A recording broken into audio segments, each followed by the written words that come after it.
এই যে দেখেন গাইস, তেলের মধ্যে রসুন দিয়ে মোবাইল আনবার গেছি, ভাবছিলাম একটা ভিডিও করি, ইন্দা রসুন পুড়ে গেছে, আমার মনে হয়নি, পরে দেখি রসুন পুড়ে গেছে। ভাজি একটা করতেছিলাম, ভাবছি আনাগুলোকে শেয়ার করি, তো মোবাইলের মধ্যে আমি বাকি কিনি দেখবার নিয়ে গেছি সুমকা চাই দেখি আমি ভিডিওটাও অন করবার ভুলে গেছি গে। যাই হোক, এরম করে আলু ভাজিটা তো সবাই বানানি জানি, তো এরম করে আধা হওয়ার পরে আমি অল্প গাখির দিছি, ওটা দিলে অল্প ভাল লাগে আলু ভাজিটা। আর এটা হলো মরিচের, কালকে রিলস দেখে একটা রেসিপি বানাইছিলাম, ওই মরিচটাই আমি আবার আলু ভাজিটার মধ্যে দিয়ে দিছি যাতে টেস্টটা ভালো লাগে।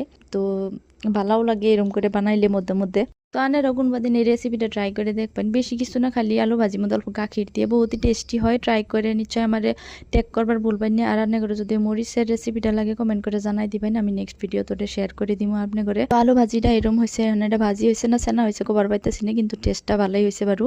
আলু ভাজিটা বহানির আগে সাইডে আমি কুকারে ভাত বহাই দিছিলাম, কিন্তু কুকারে বহুত টাইম ধরে কোনো রাও করতেছিল না, দিকে কুকারে আমি চাই দিয়ে আমি উমেরে চৌকার সুইচ দিবারই ভুলে গেছি, আমি কুকারে বহাই দিছি।